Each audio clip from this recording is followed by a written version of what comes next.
नमस्कार दर्शकों। अब हम जानते हैं कि कबीर जी की जो प्रकट दिवस बन रहा है और उनकी लीलाओं के बारे में संत रामपाल जी महाराज जी के अनुयायियों से जानते हैं। हमारे साथ संत रामपाल जी महाराज जी के अनुयायी जुड़ चुके हैं। नमस्कार सर। जी नमस्कार सर। क्या नाम है सर आपका? मेरा नाम जी मंगीलाल दास है। हम आपसे जानना चाहेंगे कि जो कबीर जी की लीलाएं हैं और उसमें एक उल्लेख आता है कि कबीर जी को 52 बार मारने की कोशिश की गई थी और वो लोग क्या कामयाब हुए थे? इस बारे में क्या सच्चाई है, थोड़ा विस्तार से बताएंगे सर? देखिए, सतगुरु कबीर को पढ़ना आज के ज़माने में बड़ा डिफ़िकल्ट हो गया है। जैसे कबीर साहब के नाम पे जो अनेकों जो पंथ चल रहे हैं, वास्तव में कलयुग के अंदर इनके पंथ को स्टडी करना, संत कबीर की वास्तविक के बारे में जो लीलाएं थे उनके बारे में जानना बड़ा डिफ़िकल्ट काम हो गया है। आप एक पत्रकार साथी है, मैं आपको बताना चाहूँगा कि ये 52 बार जो इन्होंने मारने का अटैक किया, दरअसल कहानी इस बात को लेकर के थी। जब आज से 620 वर्ष पहले कबीर परमेश्वर इस पृथ्वी लोक पर उनका आवागमन हुआ था। जी सर। 2, 3, 4 को ये प्रकट दिवस जो जिस तरीके से मनाया जाता है, ये उन्हीं की खुशी में मनाया जाता है। नीरू नीमा जो एक निसंतान दंपत्ति थे, तो लहर ताला तालाब पर सुबह सुबह कपड़े धोने का काम किया करते थे। जी सर। काशी मगर के अंदर एक कमल के फूल पर जैसे ही उनका आवागमन होता है, तो चारों तरफ इस बात को लेकर के चर्चा होती है कि कमल पे फूल पर विराजमान एक ऐसा छोटा सा बालक जो अपनी लीला खुद बताता है। लोगों को अचंभा हुआ और ऐसा दे रोगों का ठीक होना, कैंसर जैसी बीमारियों का ठीक होना, बहुत गंभीर विषयों को लेकर के एक आशीर्वाद मात्र से उनको बीमारियों का इलाज करना एक चर्चा का विषय बन गया था। अचानक एक ऐसा मोड़ आता है, उस जमाने में जातिवाद और छुआछूत का बड़ा ऐसा समझिए कि करेज था। जी सर। उस जमाने के अंदर आप अंदाज़ा लगा सकते हैं कि कलयुग के अंदर उस दौर के अंदर ब्राह्मण थे, वो शूद्रों को देखना पसंद नहीं किया करते थे। अच्छा सर। और ब्राह्मणों की जो भाषा थी वो केवल और केवल संस्कृत भाषा थी, जो उन पर 8000 वर्षों से उन्होंने कब्जा जमा रखा था। जो संस्कृत पढ़ना जानता था उन्हीं को ब्राह्मण माना जाता था, बाकी किसी भी जाति को संस्कृत पढ़ने का कोई अधिकार नहीं था।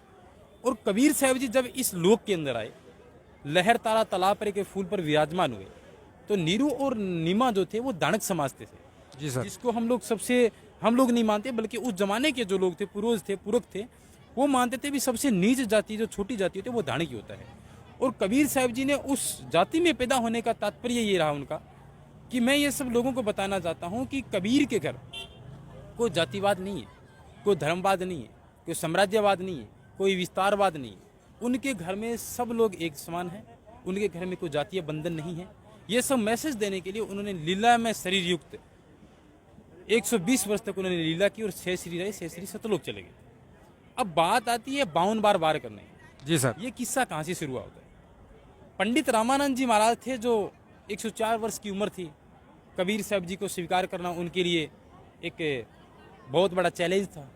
और एक उस जमाने में जहाँ पंडितों की बहुत बड़ी बड़ी टोलियाँ गाँव में घूमा करती थी, जी सर। 11 प्रचार देने के लिए ब्रह्मा विष्णु महेश से बढ़कर वो लोग किसी को मानते नहीं थे।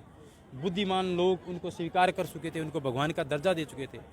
अचानक जब कबीर साहेब 6 वर्ष के थे, उनका लीला में शरीर जो कभी अन्न आहार नहीं किया, दूध नहीं पिया, कुंवारी गाय का उन्होंने दूध पीना शुरू किया, इलाके के अंदर एक चर्चा का विषय बन गया। तो रामानंद जी भी बड़े उत्सुक हुए कि मैं एक बार उनसे मिलूं, जो ब्रह्मा विष्णु महेश की सरियाम कटाक्ष करता है, इतनी हिम्मत कैसी होगी, उनको नास्वन बताने की हिम्मत कैसी होगी, उनको नश्वर बताने की हिम्मत कैसी होगी।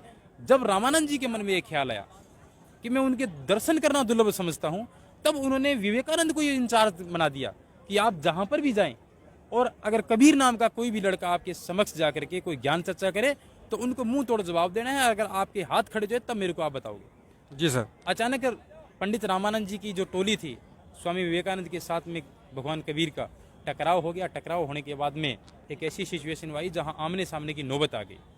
पंचायतें बुलाई, नीरू नीमा के थप्पड़ भी लगे, लेकिन कबीर परमात्मा की भी एक अलौकिक लीला थी, जिसको देख करके, जिसको सुन करके आज भी आपकी रूह काम जाएगी। जैसे कि आप नीरू नीमा की बात कर रहे हो। जी मैं कंटिन्यू कर रहा हूँ। और तो मैं आपसे जानना चाहूँगा कि हमने सुना है कि उनका धर्म परिवर्तन भी किया गया था, ये बात सही है? जबरदस्ती मुसलमान बना दिए गए थे, क्योंकि उस समय मुसलमानों का आधिपत्य था। आपको मैं बता देता हूँ, आज़ाद भारत से पहले 600 वर्षों तक मुगलों ने राज किया, 200 वर्षों तक ईस्ट इंडिया कंपनी के मालिकों ने राज किया, अंग्रेजों ने राज किया। और उससे पहले जो शासनिक और प्रशासनिक जो व्यवस्था थी वो राजा रजवाड़ों के पास थी। तो यानी कि मुसलमानों और हिंदुओं के बीच में हमेशा के लिए टकराव की स्थिति रही। चाहे वो औरंगजेब का इतिहास पढ़ करके देख लो या फिर अन्य लोगों का आप इतिहास पढ़ करके देख लो, तो इस सिचुएशन में जो भी हिंदू था उनको जबरदस्ती मुसलमान बनाने का वो लोग काम किया करते थे। पंडित रामानंद जी थे, जी सर। वो कबीर जी को स्वीकार करने के लिए बाध्य तब बने जब उन्होंने अपनी आंखों से चमत्कार देखे। और उन चमत्कारों को अगर मैं बताना शुरू करूं तो आपका ये इंटरव्यू काफ़ी छोटा पड़ जाएगा, फीका पड़ जाएगा, क्योंकि लोग स्किप करना शुरू कर देंगे। अच्छा सर। मैं अपने पॉइंट पे आता हूँ। जब रामानंद जी को पता चल गया कि भी ये एक अलौकिक शक्ति है, ये समझ से परे है, उन्होंने संत कबीर को गुरु धारण कर लिया।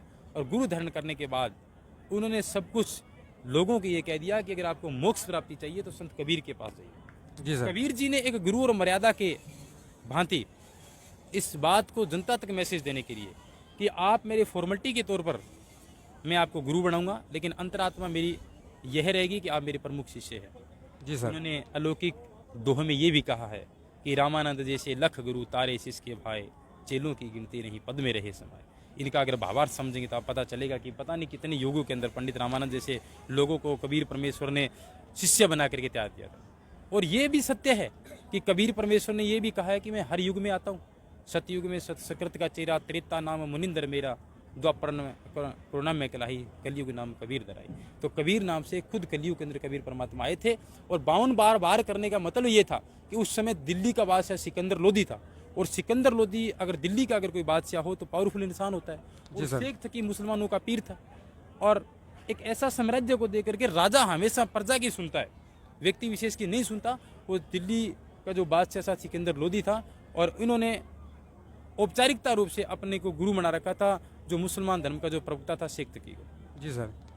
अब जैसे ही उनको असाध्य रोग हुआ, असाध्य रोग होने के बाद में किसी ने कहा कि कबीर जी के पास आप जाइए, वो झोंपड़ी में रहते हैं, और वहाँ जाने के बाद उसे प्रणाम कीजिए। मैं शॉर्ट में आपको बता रहा हूँ। जी सर। वहाँ जाकर के प्रणाम करोगे तो आपका असाध्य रोग ठीक हो जाएगा। इन्होंने असाध्य रोग ठीक करवाने के लिए कबीर जी के चरण स्पर्श किए, तो कबीर परमात्मा ने एक अच्छा आशीर्वाद दिया, उनके चरण स्पर्श से ही रोग ठीक हो गया।